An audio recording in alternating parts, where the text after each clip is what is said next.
Yeah! Season 7కి 8కి ఏం difference చూసావు, గమనించావు? నా మీద నాకు కాన్ఫిడెన్స్ వచ్చిందన్న. హ్మ్. సీరియస్‌లీ. ఆ కాన్ఫిడెన్స్ రావడానికి కూడా కారణం హ్మ్. నేను ఓపెన్‌గా చెప్తున్నా. ఏదైనా గేమ్స్ ఆడాలంటే నాకున్న బాడీ స్ట్రక్చర్‌కి నేను భయపడేవాడిని. హ్మ్. అవును. అమ్మో! ఫిజికల్‌గా ఏమన్నా అయితే నేను ఇబ్బంది పడతాను. ఈ బిగ్ బాస్ అనేది 3 నెలలు తర్వాత నాకు 30 ఏళ్ల జీవితం ఉంది. ఏమయ్యిద్ది? హ్మ్. సీరియస్‌లీ సీజన్ 7లో నాకు ఆ భయం మైండ్‌లో ఉంది. హ్మ్. అండ్ సీజన్ 7లో టాస్కులాడి ఇంట్లో నిలదొక్కుకోవాల్సినంత అవసరం నాకు రాలా. హ్మ్. ఎందుకంటే సీజన్ 7లో ఉన్న ఏకైక ఎంటర్‌టైనరు తేజ గాడు. హ్మ్. సరదాగా ఏదో పని చేస్తున్నాడు, ఎళ్తున్నాడు. హ్మ్. ఓపెన్‌గా చెప్తున్నా సీజన్ 7లో నేను అన్ని వారాలు కూడా సస్టైన్ అవ్వడానికి నా వాక్చాతుర్యమే కారణం. హ్మ్. సరదా చేసిన మాట్లాడ ఫన్ను జనాలకు నచ్చింది. అన్ని వారాలు సస్టైన్ చేశారు. చాలదు నాకు. హ్మ్. హ్మ్. అండ్ నేను టాస్కులాడి నిరూపించుకొని హ్మ్. ఇంకా ముందుకెళ్ళాలి. అప్పుడు హ్మ్. నాకు భయం ఉండేదన్న. హ్మ్. హ్మ్. కానీ ఈసారి ఎళ్తున్నా మళ్ళీ అవకాశం వచ్చింది. హ్మ్. పోయినసారిలాగే పోయి నవ్వించుకుంటా దిగితే వర్కౌట్ కాదు. ఎందుకంటే హ్మ్. నాకన్నా సీనియర్లు. అవినాష్ అన్న, రోహిణి గారు, హరితేజ గారు అవును. అవును. వీళ్ళందరూ బిగ్ బాస్‌లో కాకుండా బయట కూడా హ్మ్. చాలా ఫేమస్. వాళ్ళ యొక్క కామెడీ టైమింగ్ గాని వాళ్ళకి బీభత్సమైన ఫ్యాన్ బేస్ ఉంది. అవును. అవును. వాళ్ళందరిని దాటుకొని నేను అరే తేజ గాడు కామెడీ భలే చేసాడురా అనిపించుకోవడం చాలా కష్టం. అవును. ఓపెన్‌గా చెప్తున్నా. అండ్ వాళ్ళకున్న ఇదిని దాటుకొని ముందు రావడం కూడా కష్టం. నేను అనుకుంది ఓకే. వాళ్ళు కామెడీ చేస్తున్నప్పుడు వాళ్ళతో నా వంతు కలిసి. నేను చేసి హ్మ్. ఇంకా కొత్తగా తేజ గాడేంటో చూపించుకోవాలి జనాలకనేది నిశ్చయించుకున్నా. హ్మ్. అందుకని సీజన్ 7కి సీజన్ 8కి డిఫరెన్స్ అనేది చాలా బాగా జనాలకు కనపడింది. హ్మ్. దాంతో పాటు నాకు కనపడింది. ఇది నాకు హెల్ప్ అవ్వడానికి కారణం ఏంటంటే అంతకుముందు కేబీకేజీ అదే కిరాక్ బాయ్స్ కేబీకేజీ. కిలాడి తెలుసు. గర్ల్స్ తెలుసు. చేసాం. కేబీకేజీ. ఆ! అందులో టాస్క్‌లు నేను 9 టాస్క్‌లు ఆడితే 7 టాస్క్‌లు నేను గెలిచా. అవును. అవును. అమ్మ నీ అమ్మ తేజగా నువ్వు టాస్క్ ఆడితే గెలుస్తావా? హ్మ్. నువ్వు ఆడతావా అని నాకు అనిపించి హ్మ్. ఇంకప్పుడు ధైర్యం వచ్చి టాస్కుల్లో అడుగు ముందుకేసా. హ్మ్. గెలవని, ఓడిపోని. హ్మ్. నువ్వు ఆడాల్సింది ఆడు, చేయాల్సింది చెయ్యి. హ్మ్. హ్మ్. జెన్యూన్‌గా చెయ్యి. హ్మ్. గెలిపోవడంతో సంబంధం లేదు. నీ ప్రయత్నం నువ్వు చెయ్యి. ఆ! నేను లోపలికెళ్ళేటప్పుడు మైండ్‌లో అదే పెట్టుకున్నా. హ్మ్. అలాగే ఆడా. అవును. ఈసారి ఫిజికల్ టాస్క్‌లు కూడా బాగా ఆడావు. చాలా మరి ఇప్పటికి ప్రతి అన్న దాంట్లో నువ్వు నమ్మవో ఇదిగో హ్మ్. రైట్ హ్యాండ్ బొటన వేలు ఉంది కదా! హ్మ్. బస్తాల టాస్క్‌లో మెలికడింది. హ్మ్. డాక్టర్ గారిని అడిగితే బిగ్ బాస్ హౌస్‌లో 6 వీక్స్ నీకు ఆ పెయిన్ ఉంటదన్న. స్టిల్ ఆ పెయిన్ ఇంకా ఉంది నాకు. హ్మ్. నేను నడుస్తుంటే నాకు ఆ పెయిన్ ఉంది ఇంకా. హ్మ్. అండ్ లెఫ్ట్ లెగ్‌లో మీకు బ్యాలెన్సింగ్ టాస్క్ జరిగింది కదా! అవును. అవును. బ్యాలెన్సింగ్ టాస్క్‌లో పైన ఇది వేలాడదీశారు అవును. కదా! అవును. రోహిణి గారికి అవును. ఇచ్చారు. అవును. ఆ బ్యాలెన్సింగ్ టాస్క్‌ది సారీ ఇక్కడ తగిలింది. హ్మ్. ఇప్పుడు 2 కాళ్ళు నేను నడుస్తున్నా. ఒకటి బొటన వేలు నొప్పి, ఇదేమో ఇక్కడ మడమ నొప్పి. అవును. నాకు 2 నొప్పులు 3 నడుస్తున్నాయి. సంవత్సరాలయింది నాకిక్కడ ఉంది ఇంక పెయిన్. ఆహా! 4 సంవత్సరాలు. నేను ఈటికి భయపడ్డా. హ్మ్. ఒకానొక సీజన్‌లో. హ్మ్. ఈసారి భయమేలే. హ్మ్. ఏదైతే అదేందని దూకినా. హ్మ్. సాటిస్ఫాక్షన్‌గా బయటకొచ్చా. యాహ్! నీకు కంటెస్టెంట్స్‌లో ఏమైనా డిఫరెన్స్ అనిపించిందా? లైక్ ఇప్పుడు ఒక 7లో కంటెస్టెంట్‌లని చూస్తే ఇలా ఉండాలి, మనం ఇలా మాట్లాడాలి, ఇలాగ ఆడాలి, ఇలాగ ఉంటది. సీజన్ 8లో కూడా అలా నీకు ఏమైనా డిఫరెన్స్ అన్న ఏంటి? ఎందుకంటే కంటెస్టెంట్సే కాదు. Person to person person to కూడా పర్సన్. చేంజ్. అవును. ఎందుకంటే సీజన్ 7లో తేజ గాడికి, సీజన్ 8లో తేజ గాడికే మార్పుంది. అవును. సీజన్ 7లో నాకు ఏది హెల్ప్ అయిందంటే అందరం ఫస్ట్‌లోనే ఎంటర్ అయిపోయాం ఇంట్లోకి. అవును. ఒక జెన్యూన్ బాండ్స్ అరే రారాపోరా అనే చనువు వచ్చేసింది. హ్మ్. సీజన్ 8కి ఏంటంటే నేను గమనించింది ఆళ్ళు ఆల్రెడీ 5 వారాలు జెల్ అయిపోయారు. వాళ్ళలో అవును. మేము జాయిన్ అయ్యాం. అవును. అండ్ ఈ సీజన్ లోపలికెళ్ళేటప్పుడు నాకు గౌతము, నైని పావని తప్పితే అది నైని పావని కూడా ఇంట్లో హ్మ్. గౌతమ్ గాడు బిగ్ బాస్ హౌస్‌లో తప్పితే హ్మ్. వైల్డ్ కార్డ్ కంటెస్టెంట్స్‌లో కూడా నాకు తెలీదు. అవినాష్ అన్న కూడా హ్మ్. జబర్దస్త్‌లో టీమ్ లీడరు మేము కంటెస్టెంట్ మా టీమ్ కూడా హ్మ్. కనపడినప్పుడు హాయ్ అన్న అంటే హాయ్ అది. హ్మ్. రోహిణి గారు కూడా హ్మ్. ఏదో ఈవెంట్స్‌లో వాటిల్లో హ్మ్. ఒకసారి ఫుడ్ వీడియో చేయండి మేడం అంటే చేశారు. అంతేగాని నాకు పెద్ద పరిచయం లేదు వాళ్ళతో కూడా. కేబీకేజీ చేశారు కదా! నిఖిలు, ప్రేరణ. అదే చెప్తున్నా. ఆ! ఈ ప్రొఫెషనల్ ఫ్రెండ్‌షిప్ అంతే. ఆ! ఆ! పెద్దగా ప్రొఫెషనల్ ఫ్రెండ్‌షిప్. పెద్ద బాండ్ లేదు. ఆ! ప్రేరణ బిగ్ బాస్‌కెళ్ళే ముందు "అరే! ఇలా అవకాశం వచ్చిందిరా ఎళ్తున్నానురా" అది ఇది అని చెప్తే "గుడ్ లక్ జాగ్రత్తగెళ్ళు." హ్మ్. అమ్మాయి అంది "ఎళ్ళాలా వద్దా అనవసరం సీరియల్ చేద్దాం వద్దా అనవసరం నీ మొహం మైండ్ ఉందా లేదా మూసుకొని బిగ్ బాస్‌కి పో. హ్మ్. హ్మ్. సీరియల్ గీరియల్ కాదు. హ్మ్. వచ్చిన తర్వాత నీకు ఆల్రెడీ ఆపర్చునిటీ వస్తాయి. ఇది once in a life time opportunity ఎళ్ళు." నిఖిల్‌కి కూడా హ్మ్. ఇలా ఇలా అని మేమందరం కేబీకేజీ తర్వాత అవును. మొత్తం అవును. పార్టీ చేసుకుంటే అవును. నిఖిలు, ప్రేరణ, విష్ణుప్రియ అవును. వీళ్ళందరం సరదాగా కూర్చొని మేడం సరదా. ఇలా అలా అలా అని చెప్పి మొత్తం అవును. మాట్లాడుకొని హ్మ్. పంపించాం. హ్మ్. బేసిక్‌గా అలా ప్రొఫెషనల్‌గా వాళ్ళు నాకు తెలుసులే కానీ పర్సనల్‌గా కానీ పరిచయం లేదు. ఎందుకు హౌస్‌లోని ఓన్లీ రోహిణి, అవినాష్ నువ్వే కనిపించేవాళ్ళు. మిగతా ఎవరితో కలవలేదు ఎందుకు అని ఒక అదే క్వెషన్ ఉంది. చెప్తున్నా కదన్నా. బేసిక్‌గా సీజన్ 7లో ఎళ్ళినప్పుడు నేనొక్కడిని అందరితో కలిసిపోయా. హ్మ్. ఇక్కడ ఆల్రెడీ కొంతమంది కలిసిపోయి ఉన్నారు. హ్మ్. అండ్ బిగ్ బాస్ నన్ను ఈ సీజన్‌కి ఎందుకు చేసుకున్నారనేది మా ఉద్దేశం అంటే ఎంటర్‌టైన్‌మెంట్ కోసం తీసుకున్నారు. ఆ! It's clear. హ్మ్. నేను గాని, రోహిణి గాని, అవినాష్ గాని అన్‌లిమిటెడ్ ఎంటర్‌టైన్‌మెంట్ పెట్టారు. వీళ్ళ నుండి ఎంటర్‌టైన్‌మెంట్ ఎక్స్‌పెక్ట్ చేస్తున్నారు కాబట్టి మమ్మల్ని అక్కడికి తీసుకెళ్లారు. హ్మ్.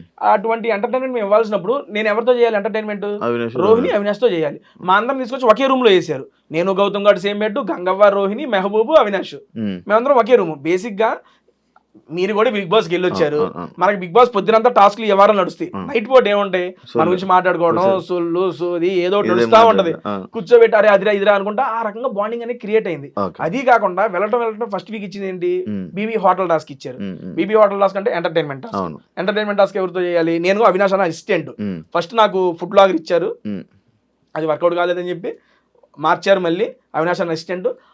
సీరియస్లీ ఇన్నేళ్లలో నాకు ఎప్పుడు క్రియేట్ కానీ ఒక బాండు అవినాష్ అన్నతో ఈ ఒక్క సీజన్ 8 వీక్స్లో ఫామ్ అయిందన్న ఈ 2 నెలల్లో. అంతకుముందు అవినాష్ అన్న టీం లీడర్ అన్న హాయ్ అన్న, ఇప్పుడు లేదు. ఏ చిన్నదానికన్నా ఏ టైంలో ఫోన్ చేసి అరే తేజ చెప్పరా ఏంట్రా అదిరా ఇక్కడికి వెళ్దాం అక్కడికి వెళ్దాం అని అంత క్లోజ్ అయిపోయాడు అబ్బా అవినాష్ అన్న.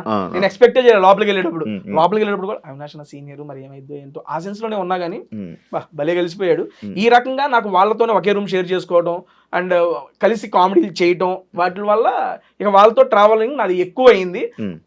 వేరే వాళ్ళతో కూడా ఉంది కానీ 1 hour ఎపిసోడ్లో మేము చేసిన కామెడీ బయటకు వచ్చింది కాబట్టి వాళ్ళతో ఉంటున్నాను అనేది మాత్రమే వచ్చింది ఇక్కడ. అవినాష్ రోహిణి వీళ్ళందరి వల్ల వీళ్ళిద్దరు డామినేషన్ వల్ల ఎంటర్టైన్మెంట్ లోని టేస్టీ తేజ 7 అంతా 8లో అసలు కనిపించలేదు, కొంచెం డౌన్ అయ్యింది. అదొక పెద్ద మైనస్ గేమ్ తేజకి. నేను ఒప్పుకుంటా దాన్ని, అది మైనస్ గా నేను తీసుకోనన్నా. ఎందుకు అంటే 7లో నేను ఇందాకే చెప్పాను ఫస్ట్ నాది, దాని తర్వాత బోలే గారిది యాడ్ అయ్యింది. ఓకే, కానీ బోలే గారిది సపరేట్ ట్రాక్, నాది సపరేట్. ఆ తరంగా ఎంటర్టైన్మెంట్ జనాలకి ఇచ్చాం, అది ఏదో విధంగా వాళ్ళకి నచ్చింది. ఇప్పుడు ఏంటంటే ముగ్గురు కలిసి చేసేటప్పుడు ఒకళ్ళొకళ్ళు డామినేట్ చేసే వాళ్ళని చూసేవనుకోండి అక్కడ హెల్దీ కాంపిటీషన్ ఉండదు. అరే ఆయన చేస్తున్నారు ఆయన కన్నా మనం చేసేయాలరా, ఆమె చేస్తున్నా ఆమె కన్నా మనం చేసేయాలి అన్న ఆలోచన పొరపాటున వచ్చింది అనుకోండి, ఆ హెల్దీ కాంపిటీషన్ ఉండదు, హెల్దీ స్కిట్స్ రావు, జనాలకు కూడా అంత హెల్దీ అనిపించదు. దాంట్లో కూడా ఎంటర్టైన్మెంట్ చేస్తే జెన్యున్ గానే చేయాలి. వీళ్ళిద్దరు చేస్తున్నారు వాళ్ళకి సపోర్టింగ్ గానే ఉండాలి, నేనే ఒప్పుకుంటున్నా. వాళ్ళిద్దరిది 7లోని అందరిని వెళ్ళి కెలికేవాడివి, లైక్ అందరిని వెళ్ళి కెలికి అందరి మీద ఫన్ చేసేవాడివి. వీళ్ళిద్దరు ఈ జోన్లోనే నువ్వు ఉండిపోవడం వల్ల టేస్టీ తేజ అదే నువ్వు అన్నావు రీజన్ అయితే చెప్పావు, వీళ్ళతో ఉండడం వల్ల వీళ్ళతో కలిసి అని చెప్పావు. కానీ మిగతా కంటెస్టెంట్స్తోనే కూడా వెళ్ళి మాట్లాడి వాళ్ళ మీద పంచులేసి జోకులు వేస్తూ ఇలా నడిచుంటే అది ఉండేదేమో. బేసిక్ గా స్టేజ్ మీద వెళ్ళినప్పుడు నాగార్జున సార్ ఒకటే చెప్పా, సార్ ఇప్పటిదాకా తేజ గారిని ఎంటర్టైనర్ గా చూశారు, ఈ సీజన్ లో ఎంటర్టైనర్ ప్లస్ గేమర్ గా చూడబోతున్నారు అన్న. బేసిక్ గా గేమర్ ఓకే, అదే చెప్తున్నా. ఎంటర్టైన్మెంట్ చేసేవాళ్ళు సరదాగా ఒక మాట అరిచేస్తున్నారేట్రా ఆబ్వియస్లీ తీసుకుంటారు. ఇప్పుడు మామూలుగా మనం ఫన్ లో ఉన్నామన్నా, ఏదైనా ఒక దగ్గర సీరియస్ అయిపోయాం అనుకోండి, ఏంటి ఈడు ఫన్ చేసి తీసుకుని ఈడు అరుస్తున్నాడా, ఈడు అరిసి ఎంత ఉందా, అది ఉంటది. ఆబ్వియస్లీ అవినాష్ అన్న కూడా నేను బయటకు వచ్చినా చూసా ఈడేంద్ర ఎట్ట అరుతున్నాడు అని కూడా అన్నారు అవినాష్ అన్న. ఆ మూమెంట్స్ వచ్చినప్పుడు రియాక్ట్ అవుతారు అందరూ. ఆ సెన్స్ లో నేనేమనుకున్నానంటే ఓకే ఇప్పుడు ఫన్ జరుగుతుంది, అవినాష్ అన్న కూడా ఇప్పుడు మీరేదైతే నాకు చెప్పారో నేను సీజన్ 7లో ఏం చేసి అందరం పోయి గెలికేవాడిని, ఈ సీజన్ లో అన్న గెలుగుతున్నాడు, రోహిణి గారు గెలుగుతున్నాడు, ఇక మళ్ళీ నేను ఈ డేటర్ మళ్ళీ వాళ్ళనే ఫాలో అవుతాడు అనే సెన్స్ వస్తుంది. నాకు స్కోప్ దొరికినప్పుడు నేను చేసిన, దాంతో పాటు అదనంగా ఇందులో కామెడీలో తగ్గింది అన్నారు కదా, ఆ తగ్గిన దాన్ని గేమ్స్ లో కవర్ చేసుకొని ఆ రెండింటిని బ్యాలెన్స్ చేసుకుని ముందుకెళ్ళా ఈ సీజన్ లో. That is wantedly only. Shobha Shetty లాగా అమ్మాయి ఎవరైనా కనెక్ట్ అయ్యారా?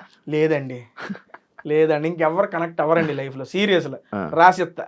ప్రొఫెషనల్ పరంగానే పరిచయం అయింది ఆ పాప, పర్సనల్ గా చాలా బాగా కనెక్ట్ అయ్యింది. నేను కూడా అనుకోలేదు ఎంత కనెక్ట్ అదే ఇంకెవరు కనెక్ట్ అవ్వలేదు. స్టార్టింగ్ లో tasty Teja Bigg Boss house లోకి వెళ్తున్నప్పుడు వై టేస్టీ తేజ ఎందుకు అనే క్వశ్చన్స్ వచ్చాయి. దాని గురించి నువ్వేమైనా చెప్పాలనుకుంటున్నా? నేను అడిగా టీంని, సీరియస్లీ అడిగా, ఇంటర్వ్యూ పిలుస్తారు కదా మాట్లాడినప్పుడు వైట్ టేస్ట్ మళ్ళీ నన్ను ఎందుకన్నా, నేను ఎందుకు అడిగానంటే ఇవ్వండి అవినాష్ గారు ఐ మీన్ మనకి వస్తున్నాయి కదా, నా నుండి ఏమి ఎక్స్పెక్ట్ చేసి మీరు తీసుకుంటున్నారు ఈ సీజన్ లో అని నాకు 2 చెప్పారు నన్ను ఇంటర్వ్యూ చేసేప్పుడు. ఈ సీజన్ లో ఏం తగ్గింది అని, ఎంటర్టైన్మెంట్, దానికోసం నేను తీసుకుంటున్నా. అండ్ ఇంకోటి ఎంటర్టైన్మెంట్ తో పాటు నీకు తెలివి ఉంది, నువ్వు నీ తెలివిని ఉపయోగించి ఆట ఆడు, నీ మనసును ఉపయోగించి ఎంటర్టైన్మెంట్ చేయి, నీ నుండి ఈ 2 ఎక్స్పెక్ట్ చేస్తున్నావు, ఇంకేమి వద్దు, నువ్వు ఇది ఆడు మాకు చాలా అన్నారు. ఇదే చెప్పారు నాకు. మనకు తెలివి ఉందని చెప్పి ఇల్లు పెట్టుకున్నారు. నిజంగా ఉంది, నేను యాక్సెప్ట్ చేస్తున్నా. నేను ఒక 2-3 డిస్కషన్స్లోనే నేను మా వాళ్ళతో చెప్తాను, ఎలా ఈ భలే గెస్ట్ చేస్తున్నాడా, మన చేతికి చెప్పాను, నేను చాలాసార్లు చెప్పాను, చాలా మందికి చెప్పాను భలే గెస్ట్ చేస్తున్నాడు అని. బిగ్ బాస్ టీమ్ కూడా స్టన్ అయిందంట, ఏంటి తేజ నువ్వు వాట్ ఈస్ బజర్ కొట్టారు కూడా, బజర్ కొట్టి కొడుకు 2 కొడుకులు 4 కొడుకులు 2 చెప్పు. అవును చెప్పేం కానీ అర్థం కాల టీం కూడా, ఐ మీన్ మన వాళ్ళకి నిజంగా ఒకరి దాంతో ఎక్స్ప్లెయిన్ చేసా. వాళ్ళ టీం ముందే అనుకున్నారంట తేజ ఏదైనా చెబుతాడు, ఇది చెప్పలేడు అనుకున్నారంట. చెప్పలేడు అని చెప్పి నేను రాగానే అదే క్వశ్చన్ వాంటెడ్ అడిగారంట, తేజ గారు చెబుతాడా లేదా అని. చెప్పిన షాక్ స్టన్ అంట, అమ్మని మీరు చెప్పేసి అడ్రా ఇది కూడా అని అనుకున్నారంట పీసీఆర్. నాకు బయటకు వచ్చి చెప్పారు. కొంచెం ఉంటది కదా నీకు నాలెడ్జ్, లైక్ ఇలా మాట్లాడు, మన ఊరు కానీ మన చుట్టాలు రిలేటివ్స్ ఉంటాయి కదా, నాలెడ్జ్ బట్టి ఫాస్ట్గా అయిపోయింది కదా నీకు. అంతే జస్ట్ అర్థం చేసుకున్నా ఇది అని చెప్పి వచ్చేసింది.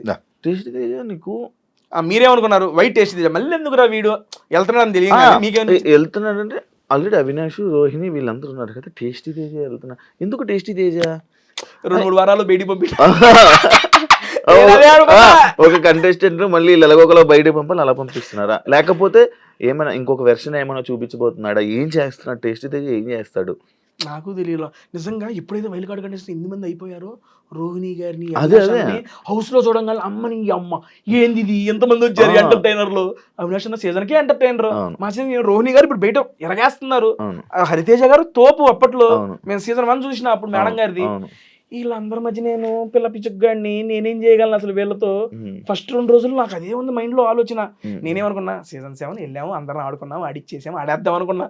వాళ్ళందరూ చూడంగానే ఆట అమ్మని ఇదేందయ్యా ఇది ఎట్ట, సరే దీన్ని ఎట్టగొట్టి నెట్టుకు రావాలి అని చెప్పి ఇక వాళ్ళతో ఆ జర్నీ, ఆ కామెడీ జర్నీ కంటిన్యూ చేసి అనుకున్నా కదా. నేను గట్టి ఫిక్స్ అయ్యా, అమ్మ వచ్చేదాకా ఉండాలి. ఏ వారం 10-11 వారం వస్తాం. వీళ్ళందరిలో కల్లా నేను అనుకుంది ఏంటంటే, నిజంగా చూసి 2వ వారం 3వ వారం తేజగాడు బయటికి వెళ్ళిపోతాడు నేను అనుకుంది. నేను గనక ఆడకపోతే అన్న నిజంగా 2వ వారం 3వ వారం ఇంటర్వ్యూ నీ ముందు కూర్చునేవాడిని. కాస్త ఆడాను కాబట్టి నాకు నేను మలుచుకొని, ఒరే లేదురా నువ్వు ఆడితేనే, కష్టపడితేనే ఉంటావు. సీజన్ 7 ఇంకా తేలికన్నా. ఇప్పుడు ఎంతమందిలో నిలదొక్కుని వైల్డ్ కార్డ్ కంటెస్టెంట్స్ గా వెళ్ళి ఓట్ బ్యాంక్ ను క్రియేట్ చేసుకుని, ఆ ఓట్ బ్యాంక్ కన్సిస్టెంట్ గా మెయింటైన్ చేసి ఉండాలంటే చాలా కష్టం. అవును, చాలా మంది నామినేషన్ అయిన వెంటనే వచ్చేయడం, లేకపోతే ఇది జరిగింది. కానీ నీది అలా జరగలేక ఉన్నావు 4 వారాలు నామినేషన్ లో గెలిచి 5వ వారం డబుల్ ఎలిమినేషన్ లో ఎలిమినేట్ అయ్యి బయటకు వచ్చా. అవును, డబుల్ ఎలిమినేషన్ లో పెట్టా. అది సింగిల్ ఎలిమినేషన్ అయితే అప్పుడు ఆ రోజు కూడా నువ్వు రాకపోతుండే. ఏమో తెలియదు.